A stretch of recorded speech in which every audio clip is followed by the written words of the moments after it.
वापस लो, वापस लो।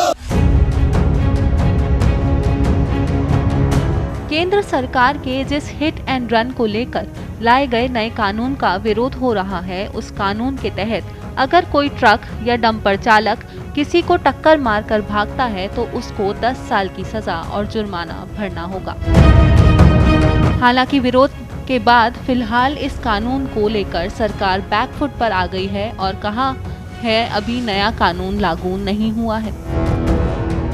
मौजूदा कानून के तहत इस तरह के मामलों में कुछ ही दिन में आरोपी चालक को जमानत मिल जाती है।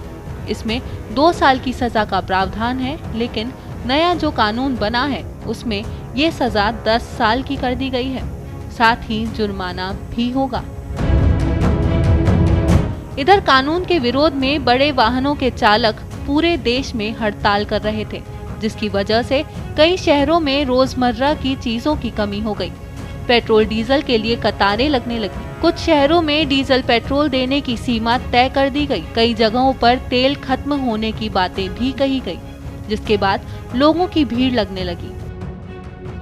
हड़ताल के बीच पूरे मामले को लेकर गृह मंत्रालय में केंद्रीय सचिव अजय भल्ला के साथ ट्रांसपोर्ट संगठन के लोगों की बैठक हुई। इस बैठक में जब आश्वासन मिला तो संगठन हड़ताल वापस लेने पर सहमत हो गया। हिट एंड रन केस में नए कानून पर सरकार और ट्रांसपोर्टर्स में सुलह हो गई। सरकार और all India motor transport Congress के प्रतिनिधियों की बातचीत के बाद हड़ताल वापस लिए जाने का फैसला हुआ। इसके बाद ट्रांसपोर्ट संगठन ने कहा कि ट्रक ड्राइवर हड़ताल वापस लें और काम पर लौट आएं। सरकार की ओर से संगठन को आश्वासन दिया गया है कि फिलहाल कानून लागू नहीं होगा और जब भी इसे लागू किया जाएगा इसको लेकर संगठन के साथ चर्चा की जाएगी।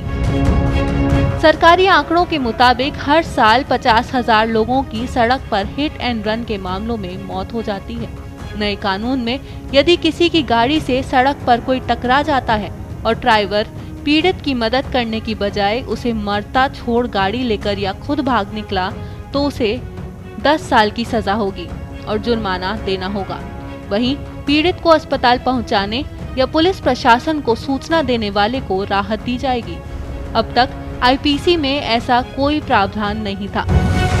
नए कानून के अनुसार यदि गाड़ी से टकराने वाला व्यक्ति गलत तरीके से वाहन के सामने आता है या फिर अवैध रूप से सड़क को पार करता है तो फिर ऐसे मामलों में ड्राइवर को राहत मिलेगी। ऐसे केस में अधिकतम 5 साल की सजा और जुर्माने का ही प्रावधान होगा।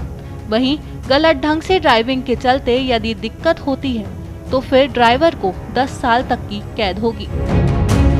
सरकार से बातचीत के बाद भी अभी कई जगह प्रदर्शन जारी है। सरकार ने इसे रोकने का फैसला किया है और नए सिरे से बातचीत कर लागू करने की बात कही। इन सब के बीच प्रदर्शन करने वाले लोगों का कहना है अगर इनमें बदलाव नहीं होता तो फिर प्रदर्शन करेंगे।